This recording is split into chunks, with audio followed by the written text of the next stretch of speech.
Haleluya. Shalom. Tuhan memberkati kita sekalian, saudara yang dikasihi Tuhan Yesus Kristus. Hari ini istimewa sekali. Saya lihat ibu-ibu kok pakaiannya berbeda. Oh ya, saya lupa hari ini hari Kartini rupanya ya. Ya, selamat memperingati hari Kartini. Dan saya ingat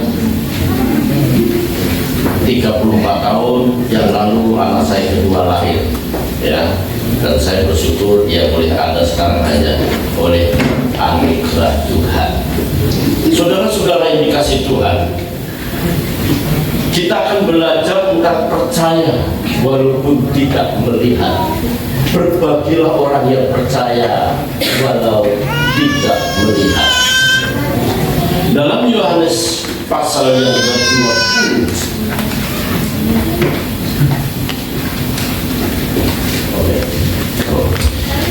ayat 24 saya akan mulai baca, saudara yang dikasihi Tuhan. Tetapi Thomas, seorang dari ke-12 murid itu yang disebut Didimus, tidak bersama-sama mereka ketika datang ke situ. Maka kata murid-murid yang lain itu kepadanya, kami telah melihat Tuhan. Tetapi Thomas berkata kepada mereka, sebelum aku melihat bekas paku pada tangannya dan sebelum aku mencucukkan jariku ke dalam bekas paku itu dan mencucukkan tanganku ke dalam lambungnya, sekali-kali aku tidak percaya.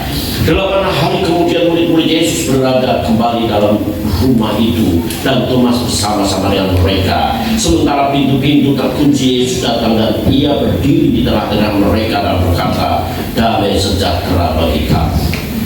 Kemudian ia berkata kepada Thomas, taruhlah jarimu di sini dan lihatlah tanganku, ulurkanlah tanganmu dan cucukkanlah ke dalam lambungku, dan jangan engkau tidak percaya lagi, melainkan percayalah. Thomas menjawab dia, ya Tuhanku dan Allahku.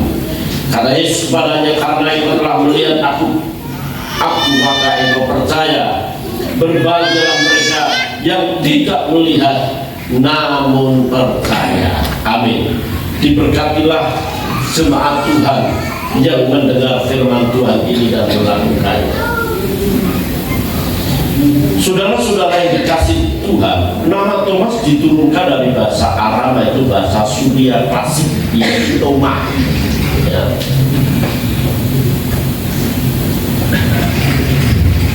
Toma dengan kesetaraan dalam bahasa Ibrani Theo, yang artinya kembar, twin.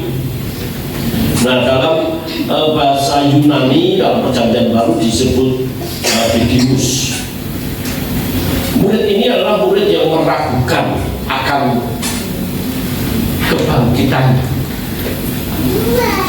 Tetapi kita lihat bahwa Thomas ini adalah murid yang mau mati buat Tuhan.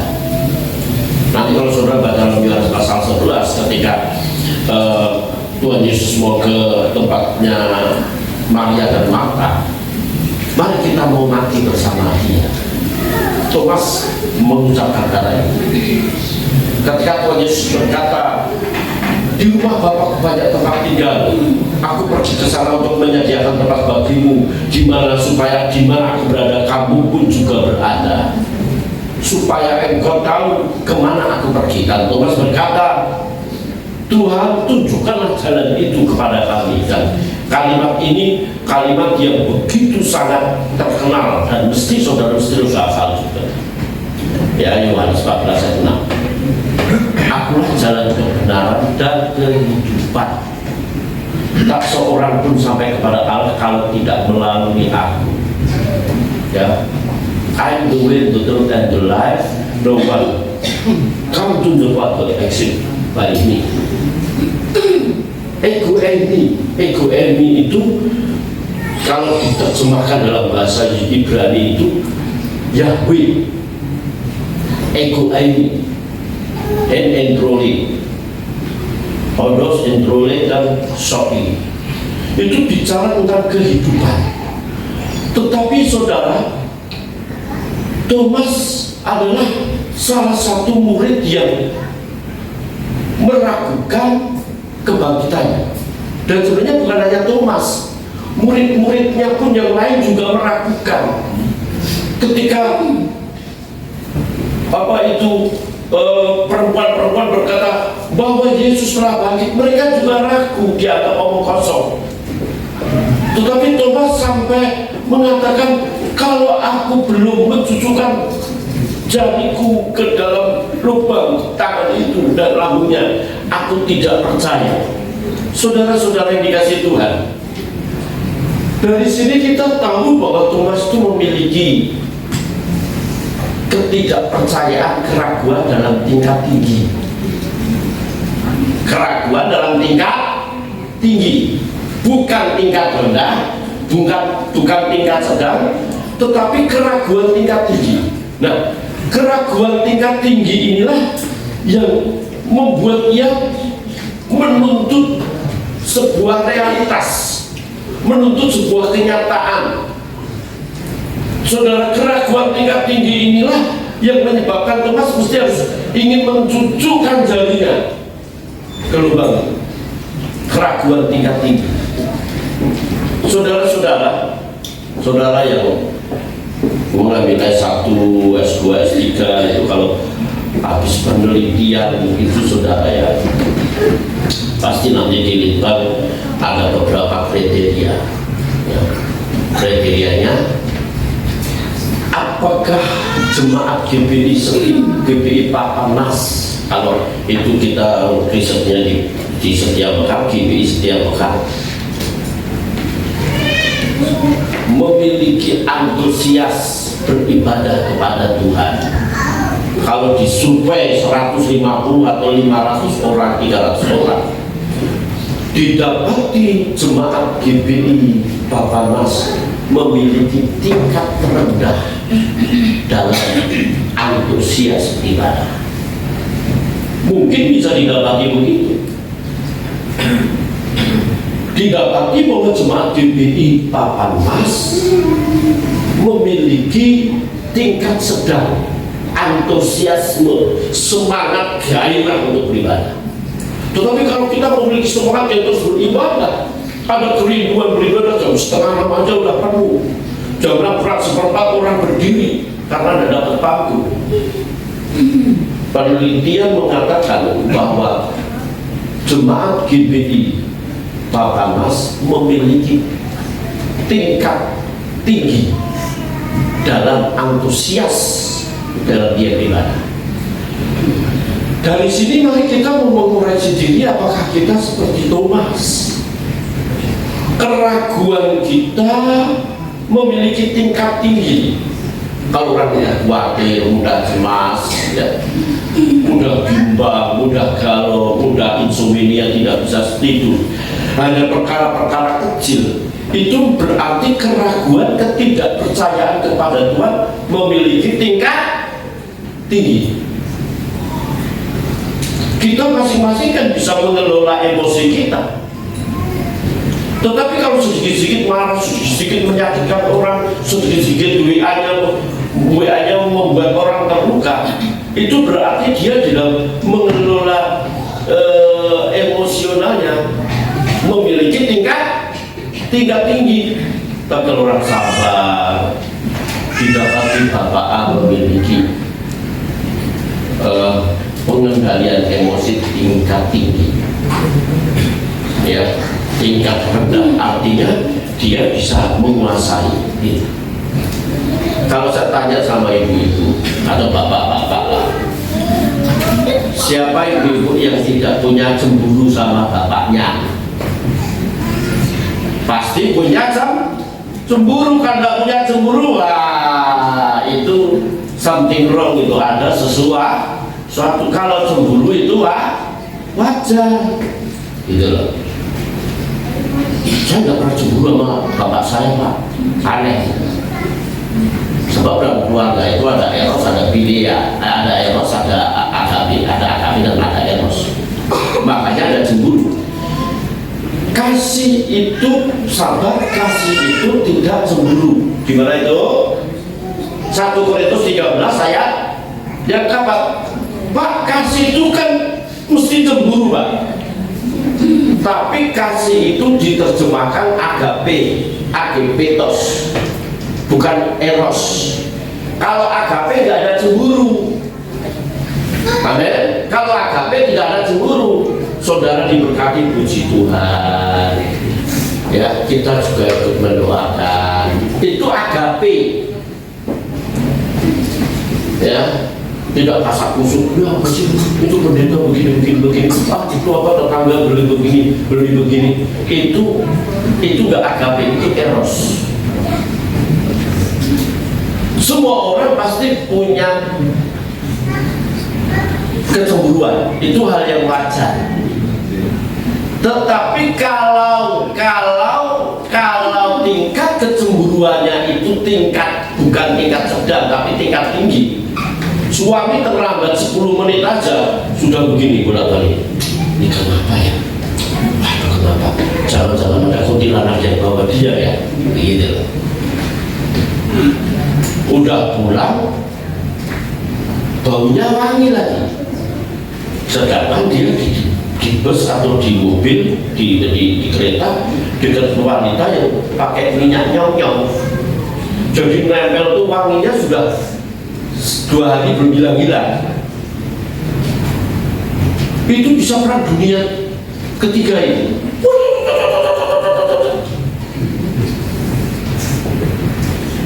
Itu kecemburuan tingkat apa saudara? Kecemburuan tingkat tinggi. Ya. Nah itu kalau suaminya kerjanya Gojek, tukang ojek, terus setiap bonceng cewek yang masih muda-muda uangnya Kapolri Paris, terus pulangnya baunya 7 rupa, terus marah-marah terus, kan dia seperti innalillahi wa inna ilaihi raji'un. Kalau dia tidak bisa mengelola itu, dan kecemburuan itu harus wajar. Tetapi persoalannya tingkat rendah, tingkat sedang, atau tingkat apa saudara? Tinggi. Kita semua pasti memberi. Siapa yang tidak memberi? Antusias semangat kita memberi.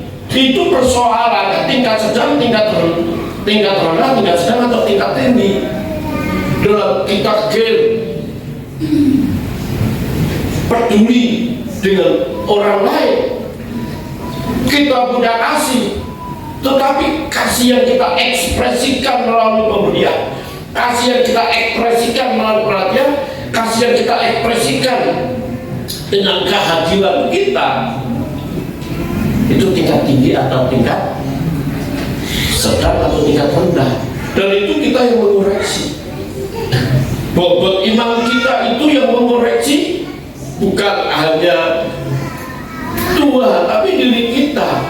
Murid-muridnya ketika mendapatkan gelombang, dia mulai kacau, dia mulai mati gue, kita binasa Tuhan.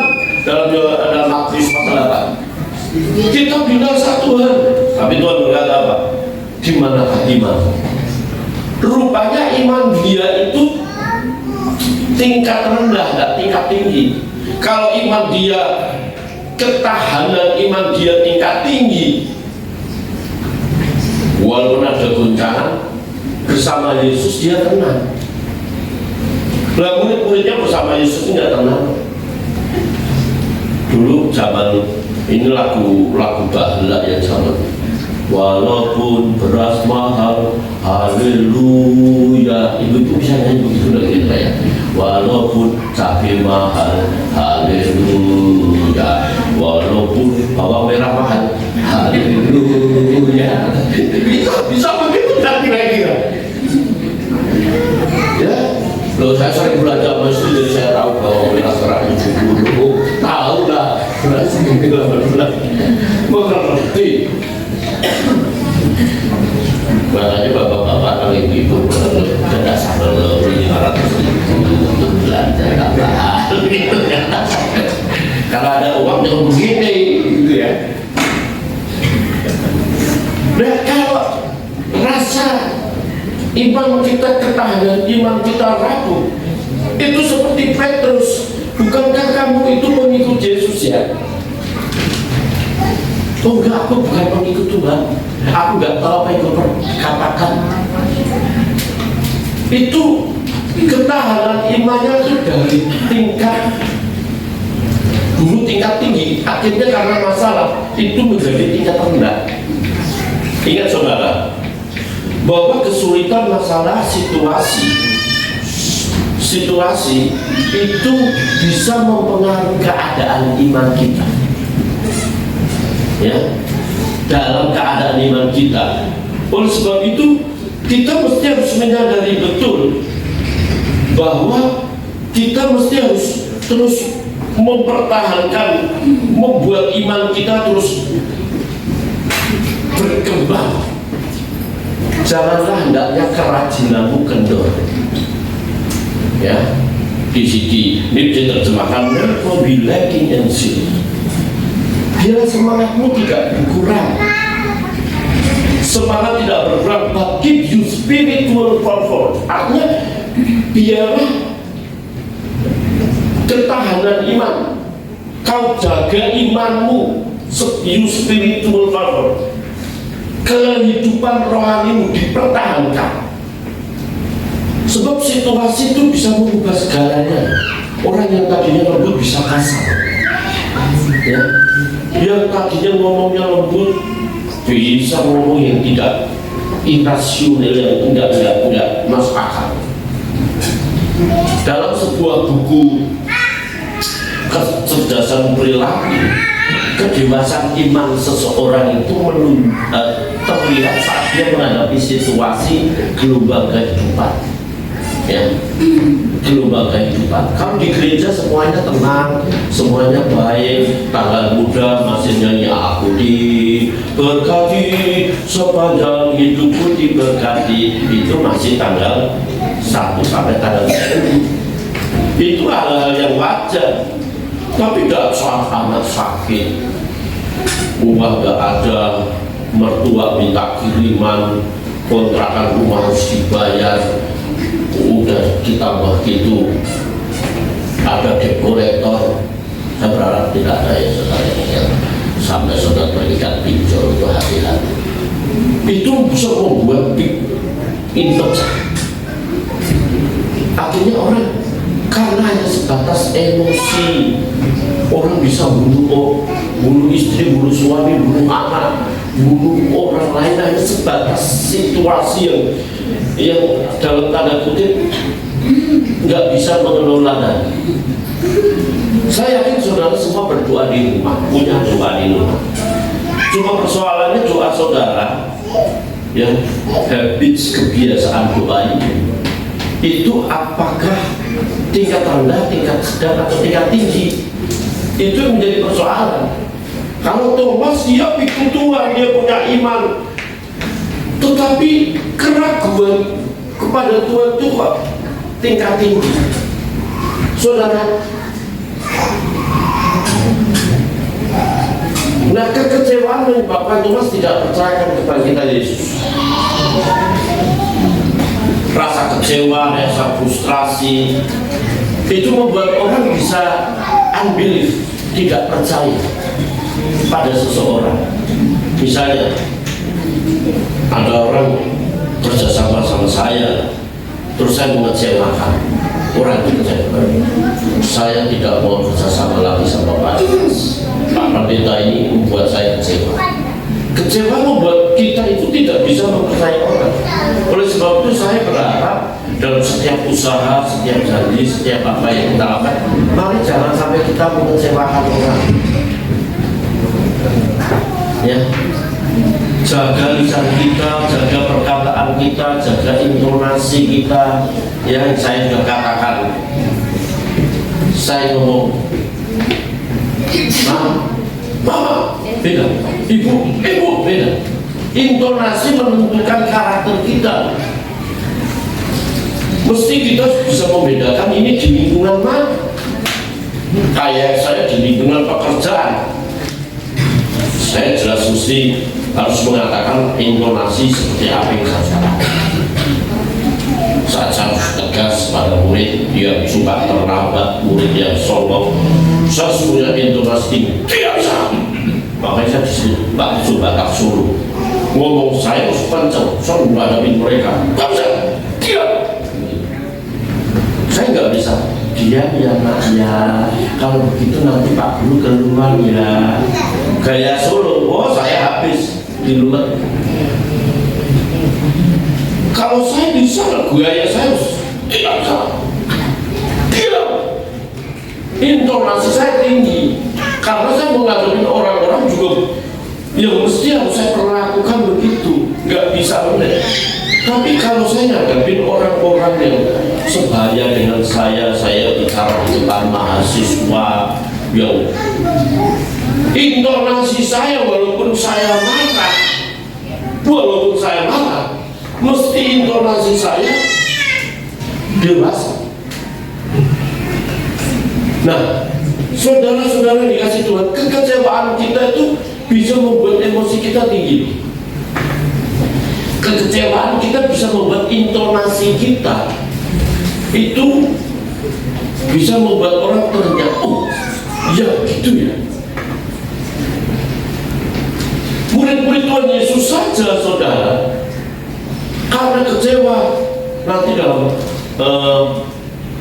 Yohanes pasal yang terakhir, aku akan menjalankan dia kembali kepada dunia yang lama. Kekecewaan kita saya jumpai banyak beberapa orang yang karena kecewa sama pendeta dia tidak mau kebaktian. Akhirnya sudah mati juga. Saya yang kecewa sama pendeta mana saya yang ngumpul. Ada banyak orang kecewa, kalau kamu tidak suka sama gereja itu pindah ke tempat lain aja. Saya namanya kecewa sama hamba Tuhan. Saya sangat berusaha tidak mengecewakan siapa. Saya ketemu banyak orang-orang kaya dan banyak hamba-hamba Tuhan yang memanfaatkan dalam tanda kutip orang-orang kaya itu hanya untuk memberikan proposal. Dan saya dijauhkan daripada Tuhan. Saya tidak punya karakter minta proposal. Bisa membuat orang kecewa. Ya. Hamba Tuhan yang khotbah kemarin itu duitnya dulu sudah MM-an. Proposal itu di rumah segini. Ini bakti, ini uang saya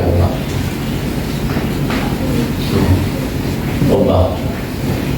Dia ada beberapa karakter bawa Tuhan. Dan kekecewaan membuat kita itu seandainya tapi jangan sampai. Saya terpaksa punya bisnis, saya punya utang Pak, misalnya caranya 5 juta atau 10 juta, tapi saya diem aja, anggap saya tidak punya utang. Saya khotbah, apa yang di pasal ini saja? Ini jalan ya. Apa ini khotbah bisa aja? Teori, nanti tidak. Teori itu. Makanya saya tidak mau terlibat keuangan dengan jemaat. Ya. Pak, tolong Pak, ini Pak sekian juta Pak. Maaf Pak, saya tidak mau terlibat keuangan. Saya tidak mau terlibat keuangan. Kekecewaan membuat kita itu skeptis. Bahkan kekecewaan kita membuat tapi jangan sampai lah. Kekecewaan membuat kita bisa tidak menghargai orang itu. Ya, ini Thomas kecewa. Aku nggak percaya Tuhan, sekalipun kalau aku tidak memasukkan tanganku jariku ke situ, aku nggak percaya. Tapi Tuhan itu hadir. Yesus Kristus Allah yang hadir dan mengerti apa yang menjadi pergumulan setiap orang seperti itu. Dia hadir. Ereni sini. Peace be with you. Damai sejahtera bagimu. Damai itu kan shalom. Shalom aleichem. Yang dalam bahasa Arab assalamualaikum. Damai sejahtera aku berikan kepadamu. Ereni sini. Kekecewaan, luka batin, tidak suka itu dapat hilang dengan damai. Sebab luka batin, tidak senang, kecewa, itulah sumber kita tidak damai. Kalau seorang istri sudah kecewa sama suami, udah tidak mungkin damai itu keluarga. So pasti orang menantu bilang. Ya, kalau suami kecewa sama istri dan itu tidak segera diselesaikan, maka keluarga itu tidak akan damai. Siapa sih, saya menanya ibu-ibu, angkat tangan ya.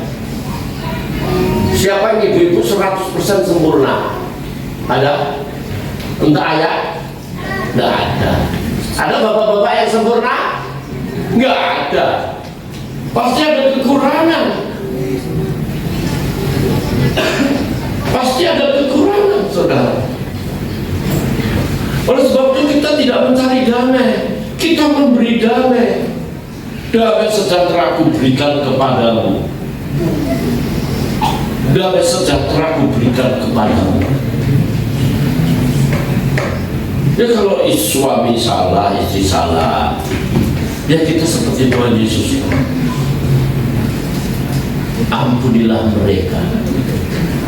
Forgive them. Ampun mereka. Forgive her atau him. Ampun istriku Tuhan. Forgive my wife, my husband. Karena mereka tidak tahu apa yang dia katakan. Ya kalau suami, istri ini penyebab kenapa dia bisa marah-marah? Ya. Kalau kemarin ibu bapak, apa yang menyebabkan ibu-ibu worry? Ya. Itu kan banyak. Kalau dianalisa, tua gawat itu menyebabkan worry. Bosen itu kalau udah bosen, tanggal tua, gaji belum keluar, bonus tidak dikasih suami, tambah menjengkelkan. Ya, udah di rumah nggak punya apa-apa, suami beli ikan mahal yang harganya jutaan ratusan, itu bisa damainya hilang. Ya, damainya hilang. Saya pernah begitu, saudara. Ya. Ketika makan sama istri sama anak itu, udah datang, hilang damainya. Kenapa? Pasti dia lagi hutang. Karena waktu itu saya ngambil rumah di Villa Bekasi yang untuk kebaktian ini. Dia mau makan enak. Bagus, saya langsung bisa hilang. Wah, gimana bisa begini? Saudara-saudara, kekecewaan itu akan hilang kalau kita merasakan kehadiran Tuhan. Lagunya gimana? Allah di sini menjagaku sempurna. Allah di sini mengasihi. Terus kehadirannya memberi damai sejahtera. Allah di sini untukku. Kalau kita merasakan damai sejahtera, suami istri yang walaupun tidak tiap hari berdoa bersama, ya seminggu sekali, seminggu dua kali, seminggu tiga kali doa sama-sama. Masa di tempat tidur suami menghadap sana berdoa, istri menghadap sana berdoa, lagi piye kan? Tidurnya bareng, doanya masing-masing, apapun berdoa berkeyakinannya masing-masing. Tapi nggak ada rezeki saudara yang dikasih Tuhan ya. Kehadiran yang memberi damai dan Tuhan tahu. Thomas tunjukkanlah jari. Saudara, Yesus langsung pada Thomas. Dia tidak datang sama Petrus, dia tidak datang sama Yohanes. Why? Sebab Thomas yang punya masalah. Dia tahu betul. Lihat ya. Berarti dari sini kita dapat menganalisa Tuhan mengerti apa yang kita perlukan. Lagunya gimana? Allah peduli mengerti, Allah peduli segala persoalan yang kita hadapi, tak akan pernah terus dibiarkannya. Ku bergumul sendiri sebab Allah mengerti.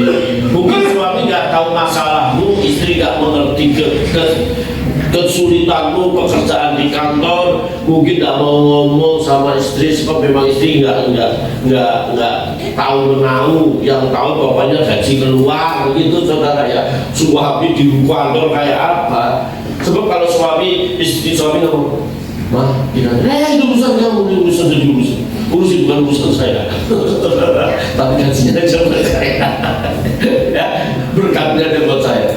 Saudara yang dikasih Tuhan, orang lain nggak tahu, tetapi Tuhan mengerti apa yang menjadi pergumulan kita.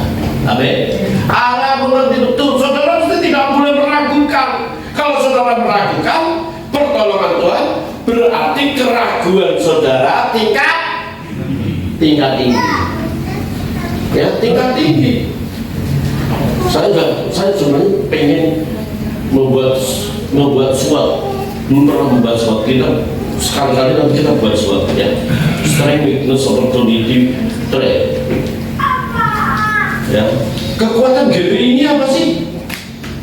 Kekuatan kita itu apa di GBI ini? Mesti cari. Kelemahan kita apa? Mungkin kelemahan kita kurang memberi, kelemahan kita tidak punya antusias beribadah. Kita ibadah tapi tingkat rendahnya ini loh, belum tingkat tinggi. Ya. Ancamannya apa? Ancamannya kiri kanan kita itu gereja semua. Gereja di sini bisa 1, 2, 3, 4, 5, 6, 7, 8, 9. Kalau udah dapat 9 di cuttingnya. Ancamannya cuma sudah pindah. Itu satu ancaman. Ya. Tapi kesempatannya apa? Kesempatan kita bertumbuh, opportunity. Kita sudah tidak pindah-pindah lagi gereja. Ya. Dulu yang kita pindah-pindah ada doa semalam suntuk, ada doa tiap Rabu hadir. Ya. Kalau kemarin mau hujan ya, kalau hujan ya mohon maaf, kita offkan. Hujan dan banjir lagi.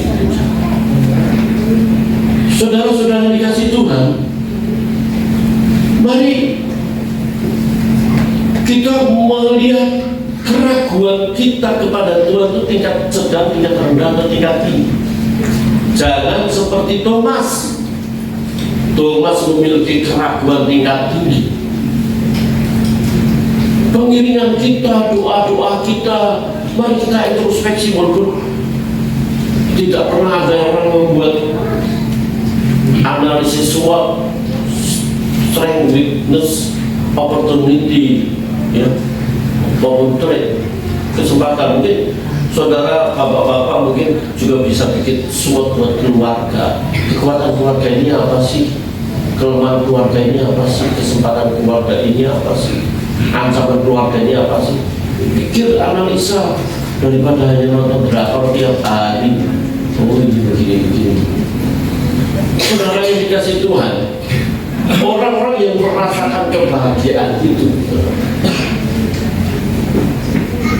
membuat kalau ia memiliki perjumpaan dengan Tuhan, perjumpaan dengan Tuhan itu membuat klik. Apa sih artinya perjumpaan dengan Tuhan? Merasa betul-betul bahwa ia itu kerek dengan Tuhan, nyambung. Ya, saya nggak tahu saya punya pacar berapa dulu ya, dari SMP kali bukan saya. Bapak-bapak, ibu kan dulu pacarnya banyak kan dulu kan. Ya. manualnya juga. Tapi ketika berhasilan ketemu Pak As, langsung jadi ya. Udah nggak tengok kanan tengok kiri lagi kan gitu ya. Pak Sam itu barangkali temannya juga banyak, tapi setelah ketemu istrinya sekarang, pandangan pertama begitu menggoda, selanjutnya terserah gitu. Dan itu perjumpaan itu, ya. Pak Luhut dulu itu sudah berapa kali dalam arti surat menyurat, ketemunya di mana saya juga nggak tahu. Tapi ketika ketemu istri, suami, itu namanya perjumpaan. Ya, kalau namanya dia disebut langsung begitu.